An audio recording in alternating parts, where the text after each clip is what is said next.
So good evening, everyone. Thank you for joining us for this evening's This is Archaeology lecture, which is happening during the second week of our Festival of Archaeology. So this is an official Festival of Archaeology event. The theme of our festival this year is well-being and archaeology. So it's very apt that we have Arran Johnson and Natasha Bramall from Wessex Archaeology. For those of you that don't know me, my name is Katrina Gaga. I'm the Audience and Network Manager at the CBA.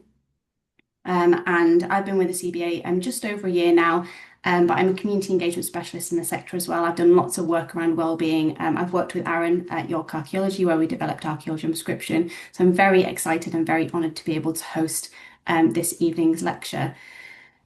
Just before we start, to give you a bit more background about who's joined us, Arran is the Senior Heritage Inclusion and Engagement Officer at Wessex Archaeology. As Senior Heritage Inclusion and Engagement Officer, Arran's responsible for the development of programmes that inspire and empower diverse communities to actively engage with the past. He uses his 2 decades of experience and enduring passion for archaeology to make participation in heritage activities as inspiring, impactful, and enjoyable as can be. Natasha is the Engagement and Inclusion Coordinator for the north of the UK with Wessex Archaeology, and works to develop relationships with educational organisations and community groups, preparing workshops and resources, delivering activities and coordinating placements. Lots of things, Natasha. She's motivated by creating equal opportunities for all to engage with archaeology and our heritage. So they're two fantastic people to know, and they're here this evening to talk to you about open doors and open minds, why archaeology is good for people and why people are good for archaeology. So without further ado, I'm going to hand over to Arran and Natasha. Thank you very much, Kat. I shall just endeavour to share my screen, which you will hopefully be able to see. Does that come through okay? Yeah, that looks great, Arran. Fantastic. Thank you very much. Right then. So thank you for joining us this evening, everybody. We're delighted to be with you on a, dare I say it, autumnal evening. It's rather grey up here in North Yorkshire. And we're going to be speaking today, just as Kat said, about why we believe archaeology is good for people and perhaps more importantly, why people are good for archaeology. I think Kat's already done a very good job introducing us, but again, if you didn't catch me, I'm Arran. I'm Senior Heritage Inclusion and Engagement Officer at Wessex Archaeology.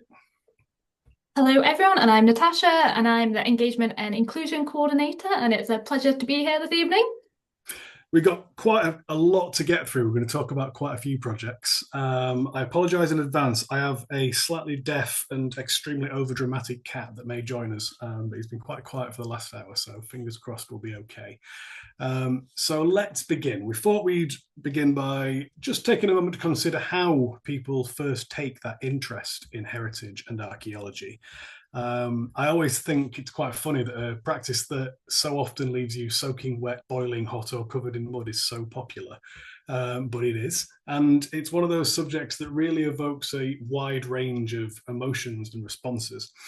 And when you're setting up projects like the kind of work we do, we find it's really important to just take a minute to think about what draws people to archaeology and reflect on how we ended up in archaeology ourselves. Pardon me. For me, I blame a tree. As a young lad, I was walking around some woods on the hills above Barnsley, and there was a tree about 8 feet up in the air. It said something like Mick loves Caffey, 1952.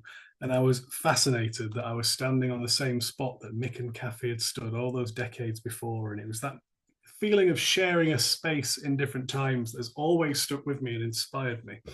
How about you, Natasha? I'm just wondering whether Mick still loves Kathy or not, and whether you hunted them down. We'll never know, will we? Some things are not meant to be known, perhaps. So I blame my dad on this slide, although my mum should be on there too. And that's because as a child growing up, they'd take me to lots of heritage sites, to galleries, to museums, and they'd always try and tell stories to bring things to life for me to make me interested in it. And one of the ones I remember distinctly is the story of Isabella and the pot of basil, and that she's carrying this pot of basil with her lover's severed head in it. And if that doesn't capture a child's imagination, what would?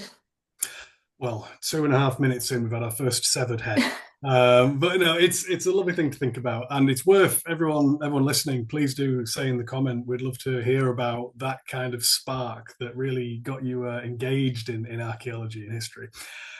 So let's move on to our one of our first big discussions, our provocation: why archaeology is good for people. Well, there's some quite obvious benefits that most of you are probably quite aware of. You know, it's brilliant. It offers outdoor activities. You can spend incredible time in green spaces, and it's hugely diverse in the kind of activities that take place. So there's a real wide range of physical activities, ranging from quite gentle things to hardcore matocking, which is one of my favourites. But something that I love about archaeology, it sits at that wonderful sweet spot between critical thinking and creativity. You need to use quite scientific processes, but you also need to use your imagination. So people who like to think a little bit differently, there's something for everyone there. And it's interdisciplinary by nature. So if you get into archaeology, you have access then to a whole network of specialists that have got such precise detail that you can call upon. It's wonderful. It's also modular. So it's a huge thing in itself, but archaeology can be broken down into a myriad of quite straightforward theories and techniques. And we don't just dig holes, important as digging a hole in the ground is to all of this.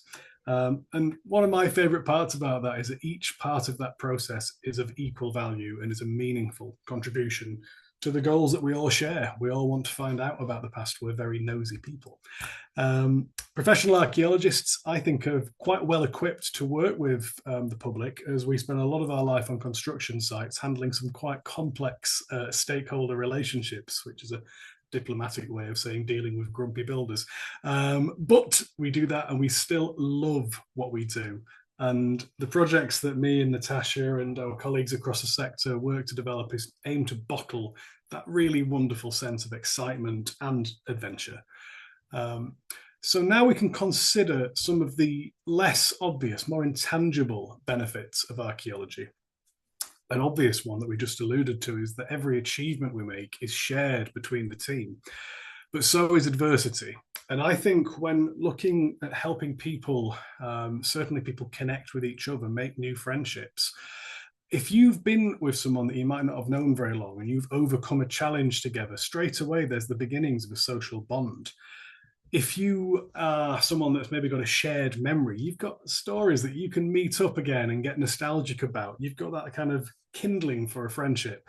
Archaeology is wonderful for that. And we've noticed that people are much more likely to stay in contact if they've had that day together in the trench when they had it nearly clean and then there was a sudden downpour. There's stories for days. And also, participation in these kind of things helps connect people to the places that they love and the places they call home. And I've certainly done projects in quite deprived urban areas and noticed that it's quite easy to get people inspired about what was there before the present day. It might not always have been deprived. It might be quite a significant area. There's one lady I've worked with who was absolutely over the moon to find out it was very likely that her kitchen was directly above a series of Viking Age cesspits. So we've got 6 minutes in, we've already had cesspits as well as decapitations, so that's pretty good. So thinking about another benefit of archaeology, something it is brilliant at is connecting people that are new to a place, to this new location. There's been quite a few projects that have already worked to support migrant communities and people that may be seeking refuge from a variety of levels of abuse or persecution. And these have been really, really successful. And there's more of them in the pipeline as well. And I think that the root of this success is that archaeology, really, we're looking at people in the past and they've traveled and they've faced challenges just like people do today. So I think if someone is new to an area, being invited to join us in actively investigating these stories can help people see a little bit of themselves in archaeology. There might be an experience that they feel they share with someone in the past, which is a really lovely moment of connection. And when it comes to actually speaking to people from these kind of these backgrounds, I've certainly noticed that something as simple as asking a person their opinion on something can be quite profound. You can't always assume that people have been valued in these kind of ways, and it can be a wonderful way to help people open up. And furthermore, on that note, when people that are new to an area mixing with people that might have lived there for generations, the archaeology is a common interest. You've kind of got a conversation starter already. So it's just fantastic for social connections.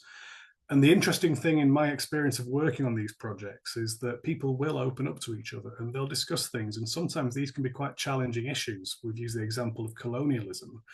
But I've found that people tend to have really good intentions and a desire to have a very open and honest conversation. So something that I'd anticipated could be challenging so far has been pretty easy to navigate, which is really good.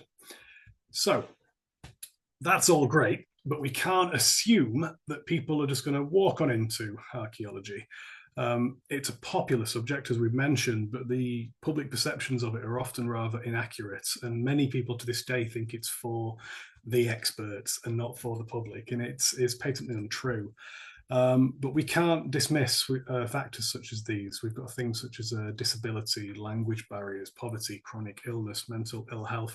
I could go on for some time, but these are all reasons that people can become isolated, people can lose self-esteem, and maybe that little bit less likely to say yes to an opportunity. So I'm very proud of being in the sector at the moment, because I'm seeing work being done that's making great strides to connect people to projects, and particularly the new levels of dialogue between the health and heritage sector is yielding some really, really incredible results. So now we're going to start thinking a little bit more practically about how we can open doors to invite people to archaeology, to make it more accessible and relevant. And there's certainly, as you'll see, there's no one-size-fits-all solution. Depending on which audience or audiences you're dealing with, you have to keep a very open mind and absolutely value the power of co-creation. If you're wanting to work in a community you're not familiar with, you want to learn what people are interested in, what they're concerned about, what their hopes are, ask them. There's no better way. So we're now going to take you on a lightning tour through a variety of projects that have used quite different techniques to really open that door and get different people into archaeology. And first of all, I shall talk about perhaps still my favorite project to this day that Katrina introduced us this evening, co-designed with me. This is Archaeology on Prescription. I believe I've seen a couple of our alumni in the chat, so good evening, everybody. This is an award-winning, or was rather, an award-winning social prescribing project led by my former employers, York Archaeology, over 4 years from 2021. It was a grant-funded programme and worked in close partnership with the NHS, City of York Council, and a range of charities working in the area of York. We had 180 participants come through a one-year programme, which began with a dig and then graduated through to a programme which really embedded research skills into people and involved them in the post-excavation process, but also took a much more creative side with heritage crafts, creative responses, and the creations of a museum exhibit. A wonderful example of reflective practice that helps people really appreciate how much they've learned. And I'm happy to say it's been recognised as a case study by the National Academy for Social Prescribing. So we're probably doing something right. But how did we achieve these wonderful results? We absolutely took a person-led approach. And there's something I heard at a conference a few years ago that's always stuck with me, that all of these measures we're going to discuss, the most important of all of them is creating an environment that people can flourish in. And to do this, you're going to need to feel safe, valued, and heard. So this needs a lot of preparation when you're setting up a project of this type. We have to be aware of benign ignorance. We can't know what we don't know. And to answer that, we have to include participant perspectives as early as possible. Because these perspectives, these needs, these aspirations are going to be very different person to person. And that's again where the value of co-creation comes in, allowing people to self-select the activities. You're putting people in a position where they can kind of design their own experience and make sure they get what they really hope to get out of it. It's also extremely important to seek expert advice, get a little bit out of your comfort zone and speak to the leaders in the health and heritage circuit. We certainly got some wonderful top tips from our colleagues across the sector when we were beginning the Archaeology and Prescription project. And there is something that I could probably give you a whole talk about that's also particularly important, is how you bring people into this, the referral process. we found that this was something that we changed quite a lot over the lifetime of the program. And we managed to get it into quite a nice phased and easy way into the project. So if anyone has any questions about that in particular, I'd be delighted to answer them at the end of this talk. So we'll move on now and think about accessibility and some of the ways that we made the trenches at the site much more accessible to people. One of which was having a really high supervision ratio, one staff member to every 2 participants. This meant that you could give people a whole lot of your time, and you could really take the time for anyone that might be struggling to learn a certain technique to sit with them and give them plenty of good tuition. We had a quiet space and a quiet trench, and the evaluation feedback showed that although these weren't used terribly often, they were really appreciated. I think small touches like this can really help create that environment that puts people at ease. We had, in theory, a fairly strict avoidance of using clinical language, including in our evaluation methodologies, which again could be a much longer conversation that's perhaps for another day. We failed on that, of course, calling the project Archaeology Prescription, but you know what it's like with working titles. Sometimes they stick. What we did get right was encouraging participants to come to us straight away from the off to tell us if there's a certain task they'd like to do, but they might want to explore how we can do it differently. That was absolutely okay.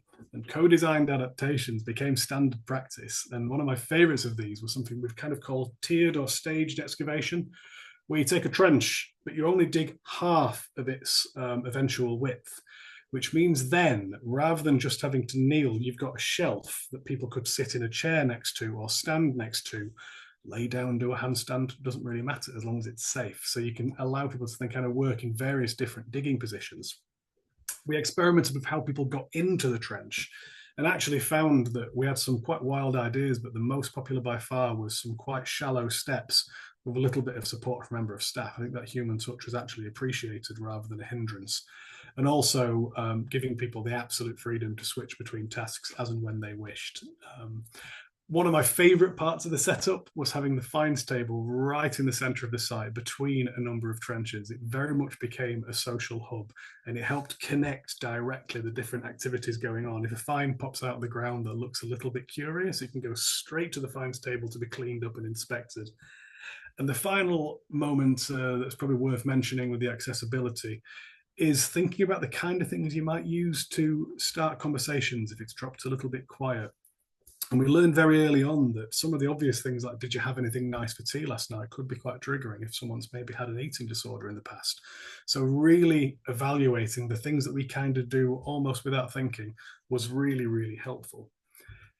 As was, moving on, managing the whole lifetime of the project. So beginning well, agreeing right at the start, behavioural guidelines that we could return to when necessary. These were really well adhered to, I'm happy to say. We noticed quite early on that people were also becoming quite anxious as they approach the end of the project. These can be quite emotional moments. So we took more time to really routinely remind people where they are in the process. And another common source of social anxiety is meeting new people. So we staged the social mixing over time. So you'd see the same kind of face at the beginning, then progressively more and more people. And we loved this because this gave people time to develop new relationships organically. And we certainly noticed an uptick in peer-to-peer support at the back end of the program in the last, if anything, in the last weeks when people started swapping phone numbers and resources for support they might know about in the local area. A lovely thing that we got really right was celebrating every little win. Turning up was a really good thing. If you just want to come and have a cuppa, great. We don't always have to take a deep dive. And the project culminated in exactly that, in a celebration event where friends and family were invited for each successive wave of participants, and a public exhibition of the culmination of the creative sessions. Little shoebox museums were also very popular. And then the end of the project proper wasn't a true ending. Participants could enter a graduate program with a monthly newsletter. We had funded spaces for an adapted training dig and updates on voluntary opportunities. This allowed us to not become something that people depend on, but something that people can look forward to engaging with. And it's that really helpful source for us as professionals as longitudinal evaluation, seeing the long-term impact of your program. It was very much a launch pad rather than something that just had a short lifespan. And finally, the impact of these programs. I'm always happiest with the words that people say themselves, because I'm sure as you can read some of these things on the screen, it really is quite a profound effect such a program can have. And I'm happy to say, looking at some of the stats, that around 40% of our graduates have continued to engage with heritage, be it through volunteering, setting up their own research projects, some people even actually going on to professional employment in the heritage sector, which was better than I could have hoped at the beginning. An evaluation has showed an almost universal opinion that the archaeology and this sense of us all being a single team made this project very different from other socially prescribed activities. People were able to chat about it to friends and family without any real sense of stigma, which was really, really powerful. So that's enough from me. I'm now going to hand over to Natasha, who's going to talk to you about a variety of projects that have taken place in and around Sheffield, with a big focus on the far underrepresented history of Sheffield Castle. So over to you, Natasha. Thank you very much for the handover. So I've got I've got 3 projects to go through for everyone. So it is going to be a bit of a whistle-stop tour, but hopefully I'll get the main points over and there'll be interesting projects for everyone. So the first one, if you're in Sheffield, if you're local, you might not expect this, it is Sheffield Castle. Wessex have been working on the archaeology for the last year and a half. This is a commercial archaeology project, so it's archaeology before development happens. The site is going to become a beautiful green space for people of Sheffield to enjoy. And Wessex Archaeology are working on behalf of Orios, who themselves are working on behalf of Sheffield City Council to do the archaeology and get that site ready.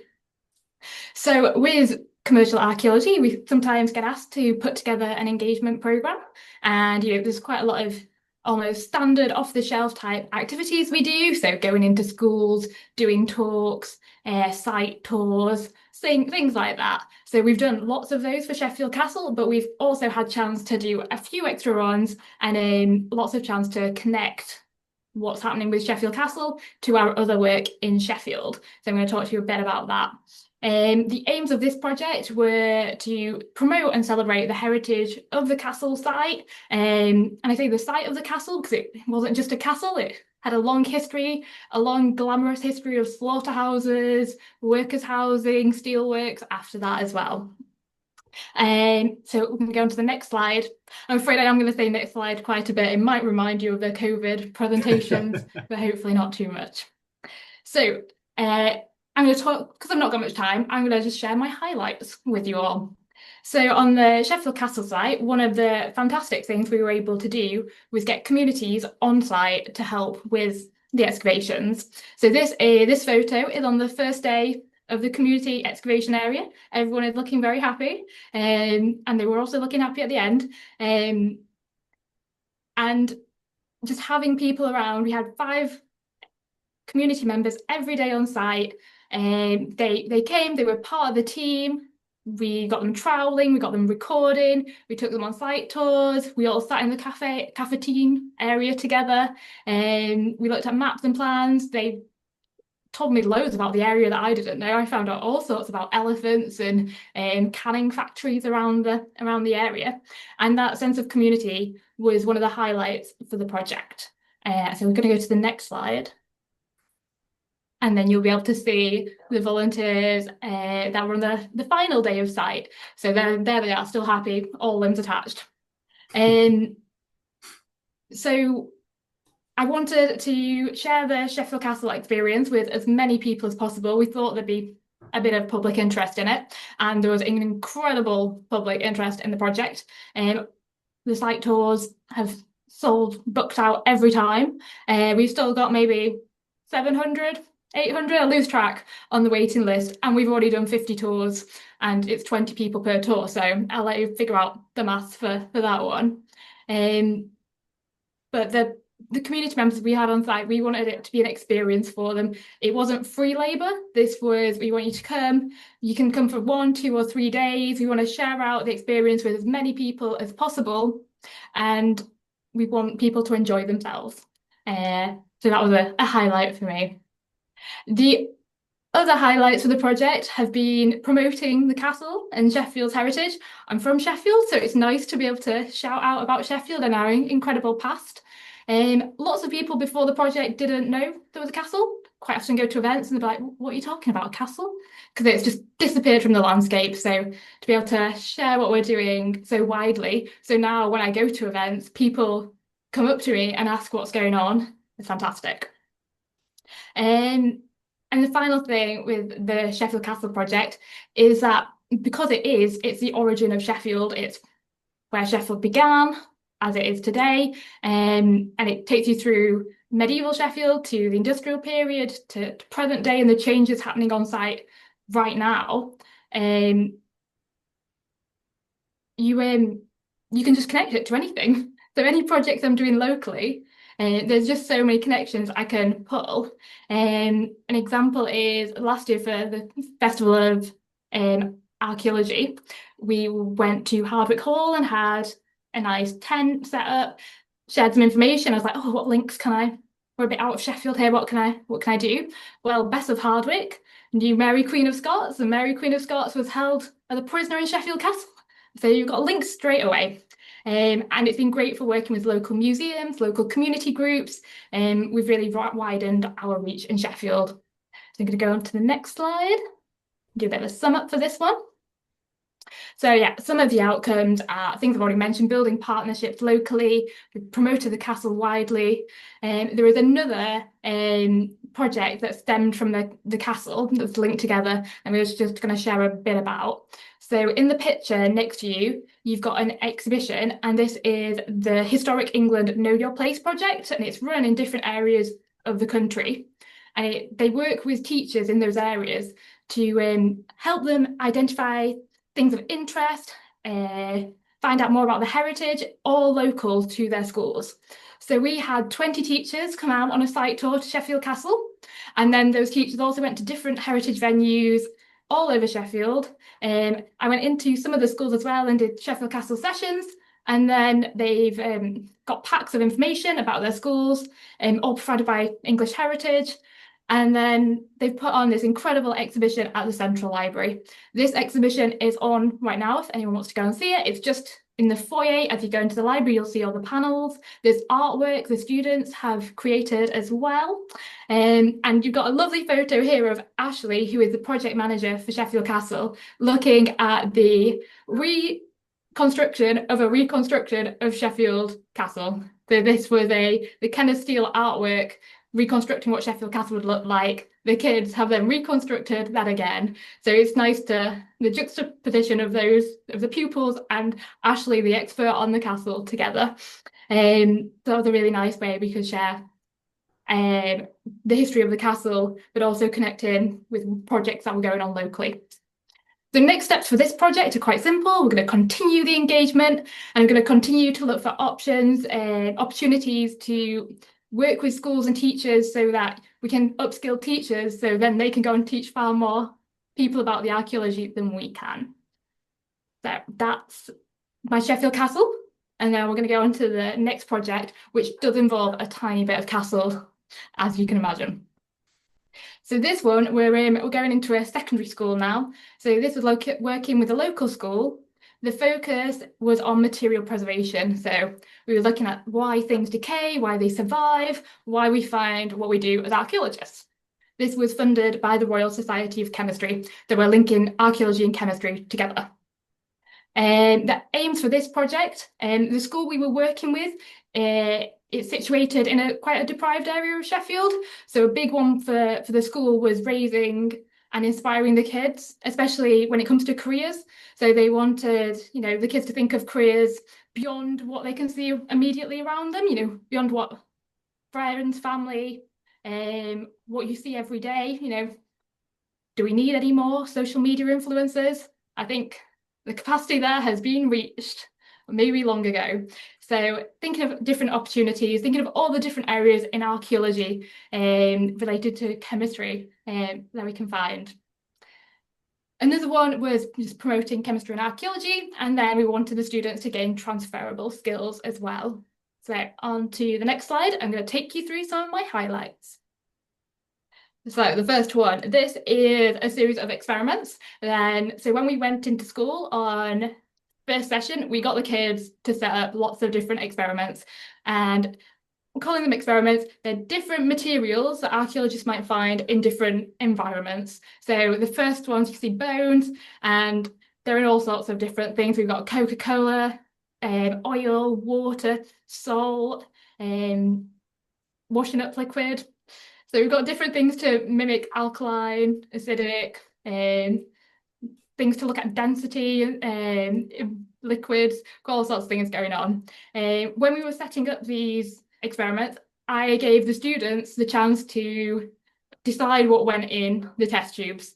So they set them up themselves. We had the group round at the front of the classroom, all predicting what would happen, saying like, oh, put this in this, put in this and this. It's a lovely time to come together and give them ownership of those experiments right from the beginning of the project. So that sets the tone. So on the next slide, continue with my highlights. So they monitored the experiments throughout. We worked with the school for a full term. So I was working in detail with STEM students, that's science, technology, engineering and maths. So I was working with them over the course of the term after school. And they had to monitor these experiments and feedback any changes that were happening in these test tubes. Another task I gave them was to plan a session for year sevens, which I think they were a bit nervous about. So they had to plan, deliver, they had to factor in how to set up the session. Did they want to do it as a carousel? Were they going to get everyone at the front? How were they going to do it? They had to figure out their own timings and plan the resources they needed, and split up all the tasks they were doing. So we tried to get as many transferable skills in there as well. We really wanted them to be leading on this. So they came up with activities and they delivered them to year sevens, and they did an absolutely incredible job. It was definitely a highlight. There was definitely a buzz in the room during and after. I think they were proud of themselves for doing it. And we asked the year sevens and they very, very much enjoyed it too.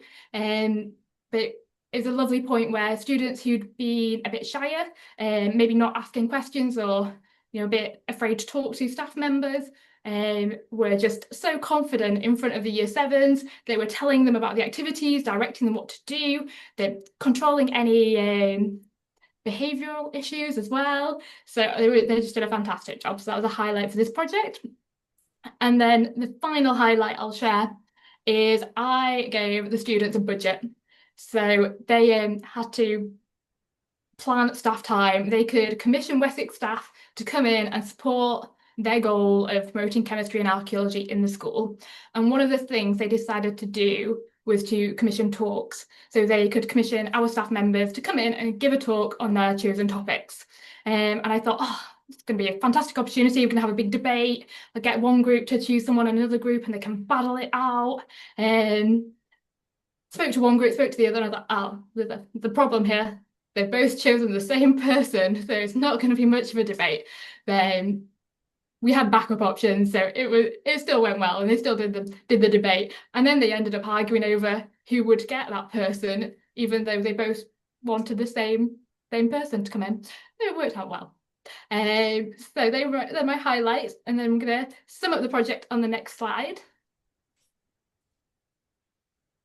So some of the outcomes from this project was definitely the confidence the students gained from especially delivering that year 7 session. They also, when they invited the speakers in to give talks, they had to introduce that speaker to the wider school community and make look after them, make sure they had what they needed.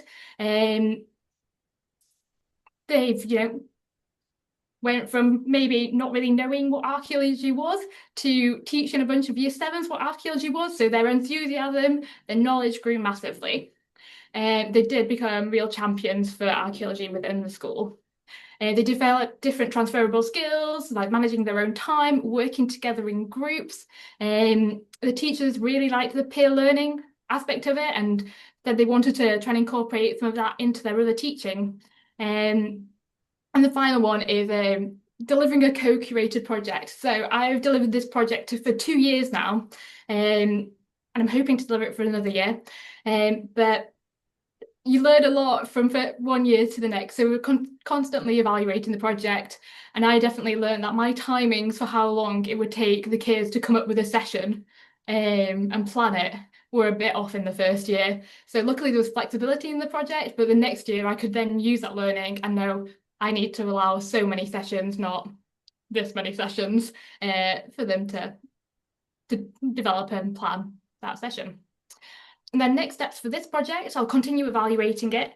And then if we have to go for funding every year, so if we get funding again, we'll be delivering it for the third time, and the year sevens from the first year will now be in year 9. So they'll be able to go full circle and they'll be able to become the experts this time and plan a session for younger year 7 students. And that'll be a really nice ending to the project to do it for those 3 years. And we can see how the year 7s now who've had already had 2 years of talks in school with archaeology themes and had the original session delivered by the year 9s, we can see if they start a bit ahead, like they already know what archaeology is, they're a bit more clued up on it. So that'll be interesting. So that's that one. And then I'm going to jump to my final project. Yes. Okay, so we've looked at a STEM project. So of course, we've got to look at an arts project to balance it out and add a bit of variety. So this is an art project, and this was a project I delivered quite a few years ago now. So it's been really nice to revisit this project for this presentation.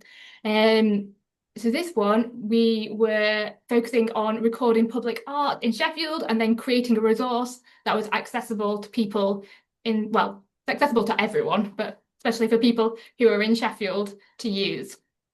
I partnered with Sheffield Visual Arts Group for this project. They're a local group and they brought loads of expertise to the project.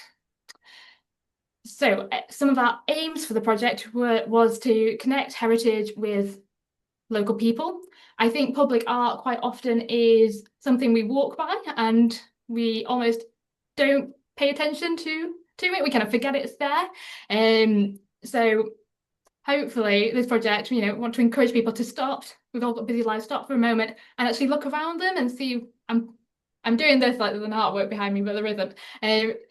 We want to encourage people to see what beautiful artwork there is, and look into it, take an interest in it. There was another link here with archaeology as well. So quite often when we're doing archaeology projects, people think of excavation, artifacts, digging, but there's an entire other side to archaeology, and that is above the ground heritage. So we have a team that records buildings, and I really wanted to apply the same methodology to recording buildings, to recording artworks, and looking at the heritage as well, linked with those artworks. But even more fundamentally than that is when our archaeologists are on site, where they're recording a building, they are creating a record of what they're digging, excavating, seeing. And this project was about creating a record of public art. So we can monitor changes through time. Are things going to be at risk? So for a nice example in the picture, we've got a nice artwork, and then someone's thought, oh, must get a bit hot. We'll put a massive caution hot surface and drill it right into the top. And this is on every single one of these sculptures in one of the main squares in Sheffield. So we can monitor things that have been altered or changed. That's another aim of the project, create a record. So we're going to go to the next slide. This is the map we created, and there is a link at the bottom of the page, so you can copy that into Google. You can have a look at the map, try and find some new artworks in Sheffield. We worked with volunteers on this, and they recorded just under 200 artworks within a 3-month project range. So they did a good job. So yeah, well worth having a look at the map. And every time I look at this map, I discover something, a new artwork, or I rediscover something that I've not seen or fully had the chance to fully appreciate before. So while I was putting together this presentation, I clicked on the spirit of Parkwood Springs. You can see that in the image. And I thought, what a wonderful, weird artwork. So I'm going to highlight this one on the presentation. We've got a kind of goat creature, and he's got a sweeping brush, maybe a hammer. There's all sorts going on in there. So I need to go and see this one. So yeah, every time I come to it, I get to see new artworks, which is fantastic.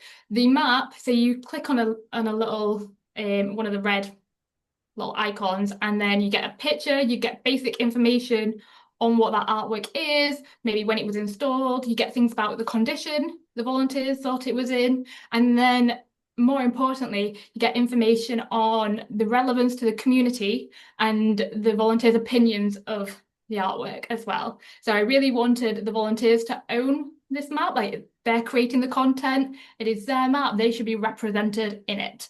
So we'll go to the next slide. There are a few more highlights. I might have covered some of these already. So hearing the volunteers' opinions of the artworks through the map and also through meeting with them. We had regular catch-ups, call them skill share sessions, where we'd maybe learn a few new skills and like catch up. They could tell me how it was going trying to record these artworks. We'd created a recording form online to try and make it as easy as possible. I love discovering the different sculptures all the time. It was fantastic.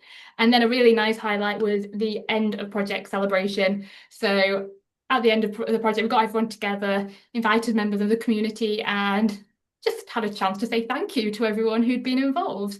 We had a talk from a local artist, Jason Thompson, and he's the artist who created the Parkwood Springs artwork.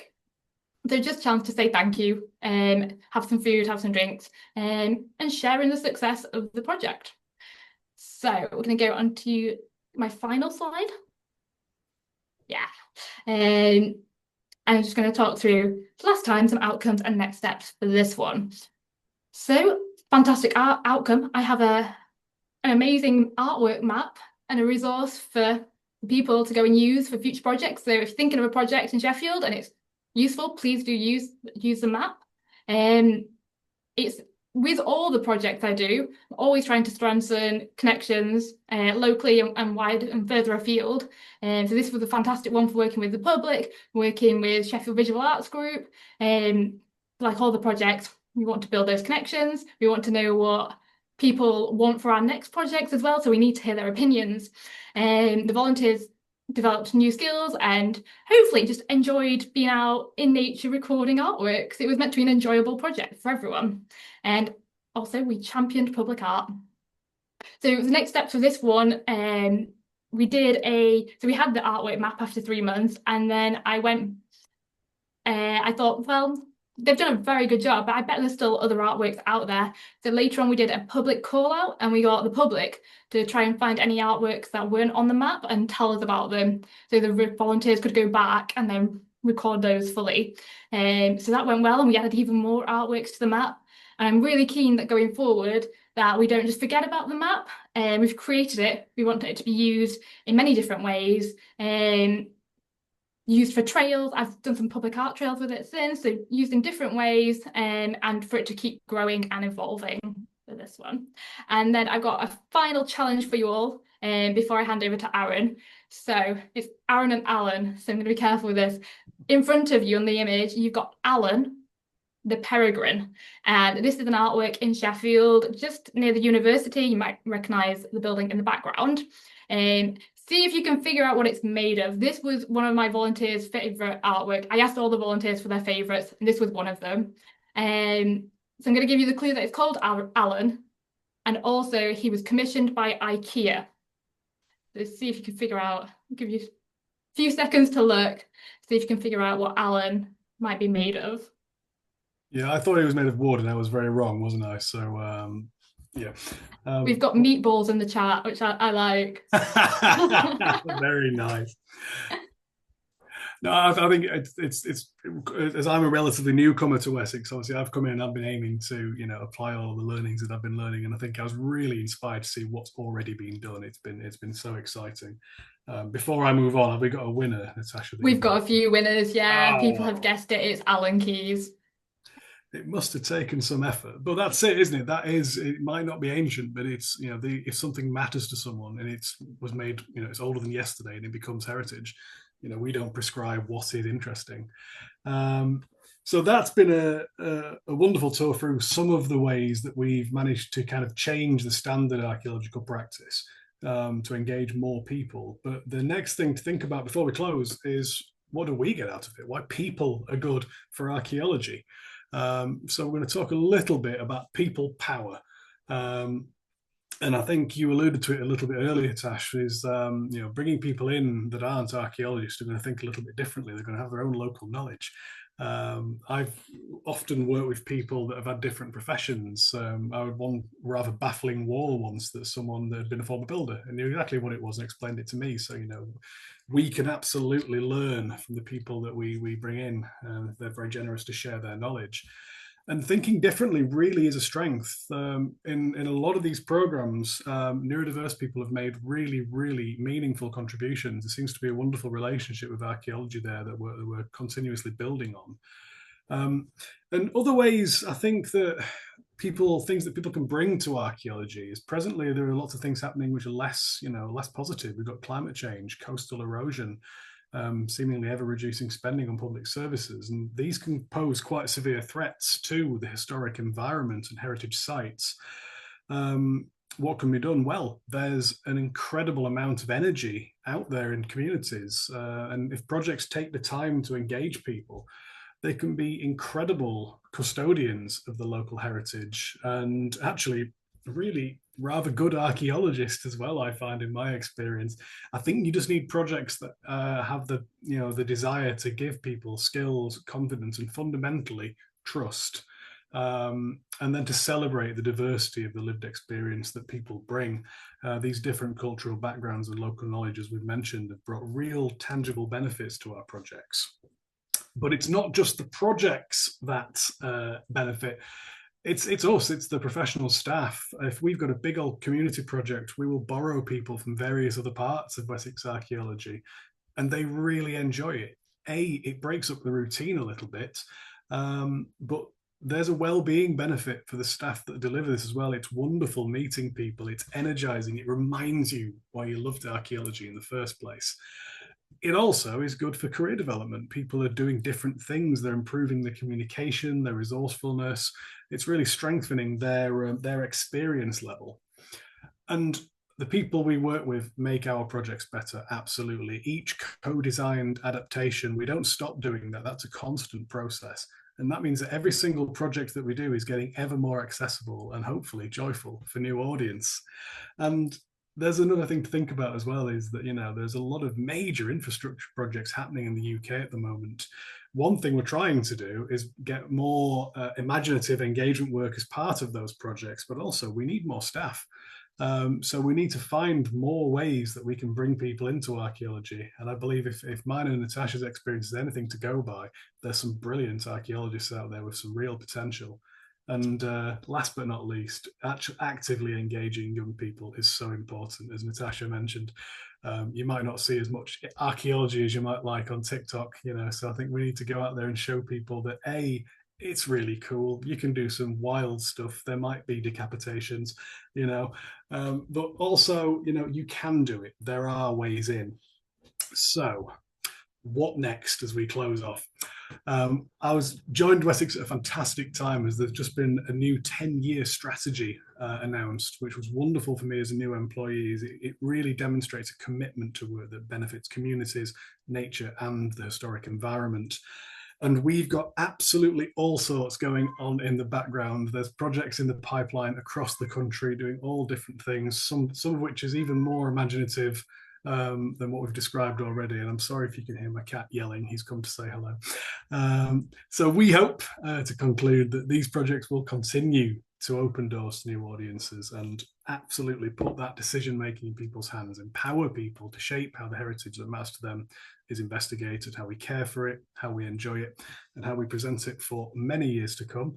So that's all for us. Thank you all very much for listening, and we'd be delighted to have a chat and take some questions. Thank you.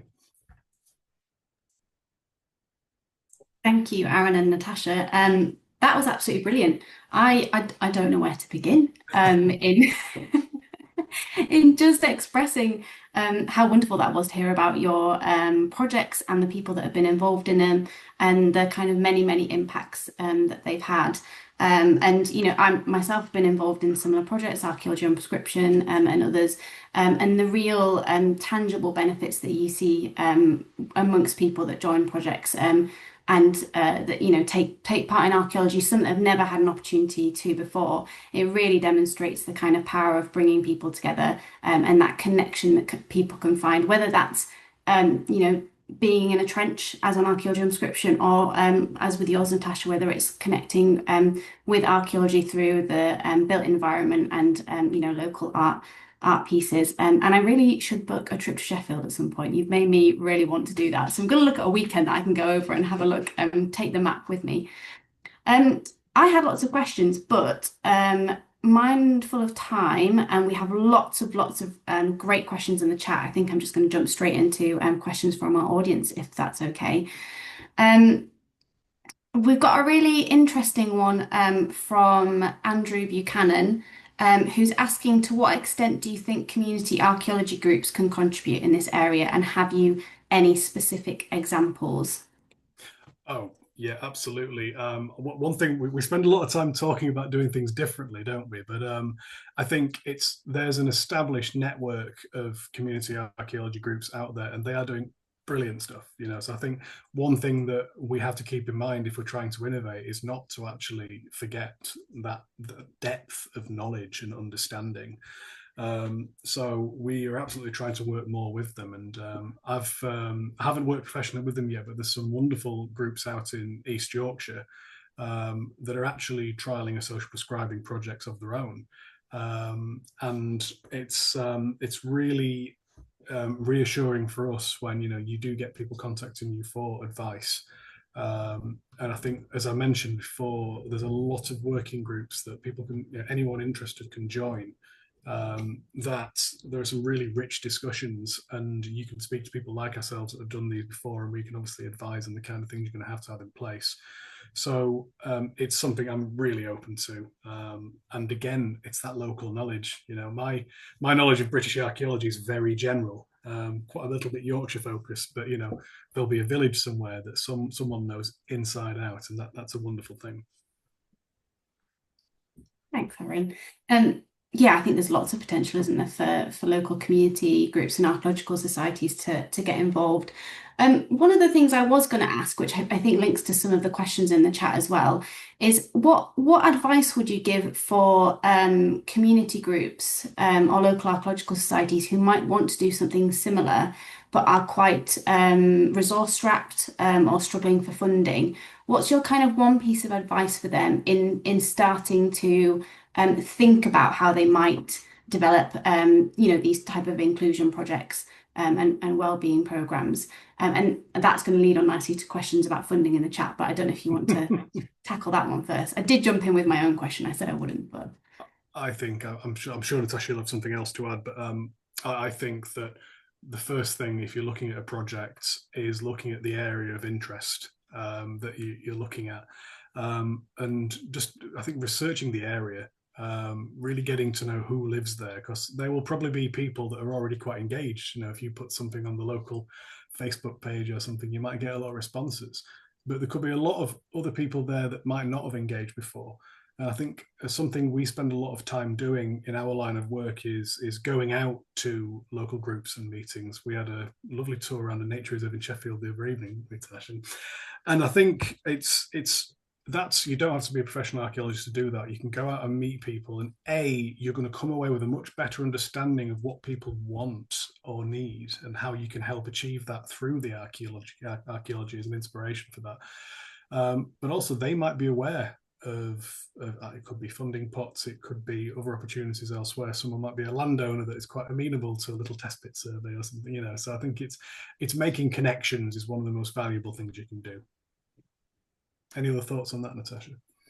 I was going to say, come into things like these as well to find out what's happening, and yeah, speaking to people. So normally people who work in like engagement, inclusion are normally quite friendly, I hope. So yeah, come and speak to us. And any community workers, I'm sure they'd love to like have a chat with you, talk about ideas, and point you in the right direction. yeah, I think that's a great place to start, is just connecting with others that have done that kind of work, and building those partnerships. I have experienced that everyone is very friendly in this line of work, so that's great advice. And that leads nicely on to actually a couple of questions about funding in this area. So Jill's asked, given the proven benefits of this type of archaeology, are new sources of funding opening up, or is the economic climate making funding harder to come by? It's challenging, but I think people are beginning to think out of the box a little bit. So certainly projects that I've managed in previous iterations, they were rather dependent on a single large pot of funding. So the work that me and Natasha are working on now is often actually a little kind of collection of smaller projects that dovetail together and aren't quite so funding heavy. And obviously then you can share overheads. So that's something that we're finding really useful. There are bigger developments. There are a number of mailing lists which kind of centralize. I think there's a Yorkshire funding one. I'm sure they're all over the place locally. And they will regularly email out updates on funding opportunities. And I know as we've worked with the more health and well-being focused side of things, the National Academy for Social Prescribing is doing great work towards trying to put together a kind of a central investment fund. It won't solve all of the problems, but it's thinking a little bit differently, that kind of thing. But that's still fairly early in development, I believe. So it is challenging, but I think there are ways to get around that, and it just needs that kind of, the more of us chat to each other, the more opportunities we can share.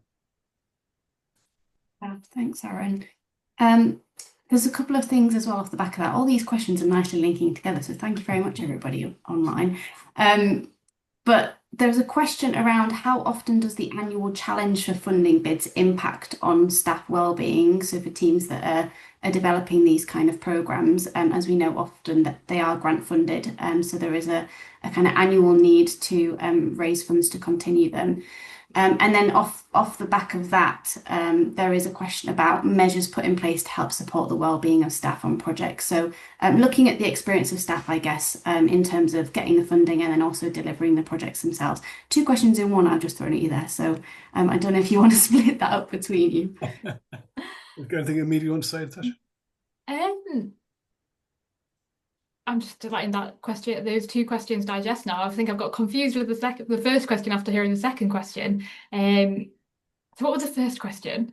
So do you want to speak to perhaps how you support staff wellbeing on these programs? Because as we know, archaeologists are not often trained mental health practitioners at the same time. And so there is that kind of element of one needing to support staff wellbeing. So do you want to speak to that, Natasha? Yeah, so on the projects I've worked on, I very much play staff as the experts in archaeology. So with the chemistry project, I worked with an environmental archaeologist and a geoarchaeologist and then other staff members, but they were very much the experts. So they weren't responsible for any kind of safeguarding issues that firmly sat with the school on the chemistry project. And I was there as the facilitator almost to run those sessions, but pulling in their expertise. So I think there's probably two different areas where we're doing engagement work that isn't social prescribing work. It's much easier, I think, to look after staff wellbeing. They really enjoy it. They love coming on engagement activities. It breaks up their own routines and what they're doing, and they get to see the enthusiasm of other people who are so interested in archaeology. And I think that gives you a really good boost in what you're doing. So I think they're really positive for staff wellbeing, coming out and helping with engagement. I think as well, building on that with the more well-being focused work, it does take an impact. It is uplifting. It is wonderful. Certainly for archaeology prescription, we reacted to that by bringing in external supervision for staff, which was in essence almost a therapist for therapists kind of situation, but it was a little bit more informal than that. But what it was a space where it was only the kind of online staff, the people delivering the projects, and they could speak very freely to someone and learn some really useful techniques to kind of decompress. We also added a bit of extra time in the day, which could be spent how other people wanted, going home being one of them. And I think that really helps, but there's no silver bullet for this. I think it's like anything with the evaluation, the safeguarding side, it's a constantly evolving section, part of the work. And I know, as Lee has just kindly commented, actually at Wessex we are particularly advanced in this. I've been really impressed with the existing setup for looking after the team.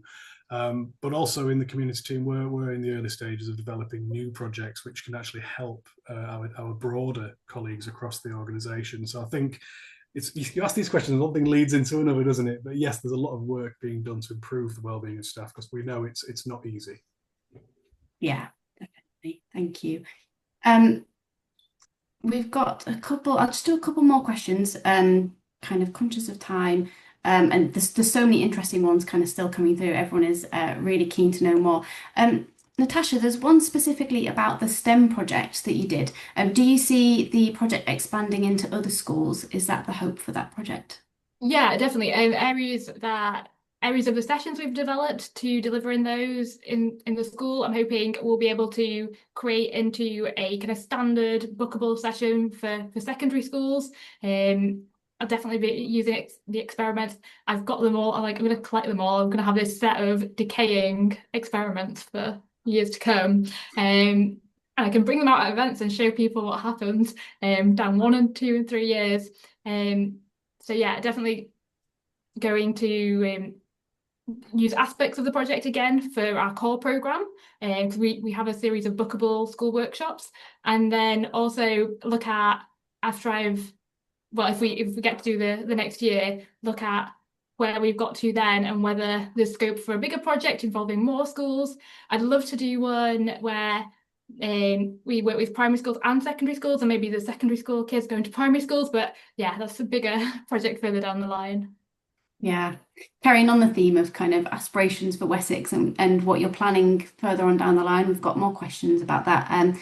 Jesse's asking, do you know if Wessex are asked to do outreach in relation to archaeological building recording projects, specifically, ideally for planning-led work, so separate heritage craft sessions or repair-based working groups run by the SPAB and others? She works for a local authority which is very keen on the idea of social prescribing, and they do try to build outreach into archaeological schemes of work, but are struggling to identify opportunities that are specific to building recording projects. It's really hard in the world of competitive tendering, isn't it? So I've seen really mixed results over the years where, you've seen another unit might have won a tender and what's actually been delivered versus what was in the spec. It's something that so with my kind of Wessex Archaeology hat on, we put a growing amount of energy into speaking to clients and trying to really maximize the impact. And I think one thing we do a lot of work to do is to show again that, because I think people very much focus on the excavation side, which is wonderful, but it is just one part of what we do. The thing that I really like is how much energy there is amongst our specialists. So in kind of the built heritage side of things and the more science side, they are really keen to get involved with this kind of thing. So internally, we have a lot of really good conversations. And as Natasha's been mentioning, there are ideas that we kind of have developing. So if that right opportunity comes up, absolutely, we could go ahead with it if the stars align. You can always just get in touch with us if you've got questions or ideas and you want to chat through stuff. We've got just a generic engagement at wessexarch.co.uk email, and that comes to the team and we can get back to you on that one. We love a natter. Brilliant, thank you. Just off the back of that, I'm going to ask one final question, I think, before we wrap up this evening. So you mentioned you have all those kind of internal conversations, Arran, about how you can support others with what you do and kind of sharing your knowledge and things like that. And obviously a really important aspect of the wellbeing work that's happening and the kind of social impact work within the sector is demonstrating to those people that have the money and the funders of the benefits of it to try and fund these kind of projects. And so Anna's asking, how can we persuade those designing construction projects that community involvement and events can significantly contribute to the social benefit that they should be delivering? So how can we persuade those developers to fund this kind of social impact work? I think there's two things that immediately spring to mind. I mean, one is role modeling, I think we have to get an increasingly diverse number of projects off the ground that do think outside the box, and then shout about them. I think as a sector, archaeology hasn't been good enough at, saying we're actually doing really well here. This bit is great. Because I think we kind of exist in a little bit of a bubble, don't we? It's people that aren't already engaged in heritage have those preconceptions that we've mentioned. But I think as well, it's I think it's presenting it to different people in a way that is going to make sense to them. So when it comes to things like a planning condition which has a certain amount of social impact, social value attached to it, that might not be in the language that an archaeologist would use. But I think fundamentally it comes down to relationships. So a lot of our kind of larger clients you work with over a long period of time, you're building those relationships and you're having conversations where you can where appropriate, challenge people on something. Do you think we could do more there? So it's in a commercial context, it's a difficult balance to strike, but I think we always like to set a really good example and just be conspicuously ambitious with what we can achieve. Thanks, Arran. Did you have anything to add to that, Natasha, before we wrap up? I would just say that we do get community engagement funded by clients. That is happening as well. So, and it's probably more and more going forward. And it's just kind of pushing them to think of different and more exciting opportunities to look beyond a school session. And that is something Wessex are keen on doing, and we are doing. And I would say are leading the way in the sector with this kind of inclusion work. So I would like to just say thank you so much, Natasha and Arran, for coming along this evening and sharing your projects and sharing your experiences. If I wasn't already convinced at the power of archaeology to be good for people and for people to be good for archaeology, then I absolutely would be after this hour. Hopefully everybody online has really enjoyed it this evening. If I could ask you to complete the Short Festival of Archaeology feedback survey, we're going to post that in the chat. This event, as you know, is part of our Festival of Archaeology this year.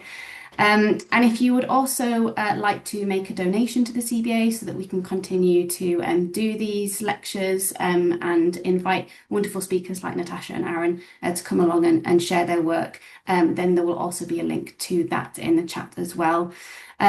We also have a CBA newsletter where you can be notified about upcoming This is Archaeology lectures as they are announced.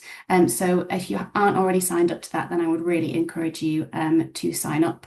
And then just to let you know, there are other Festival of Archaeology events happening for the rest of this week. We have a day in archaeology this Thursday, so 31st of July, and then we have the festival closing event this weekend in Bradford. If you are anywhere near Bradford, then we would love to see you, and please do come along. But just to say thank you again so much for attending. Another big thank you to Natasha and Arran, and I hope you all enjoy the rest of your evenings. Thank you very much. Thank you. Thank you.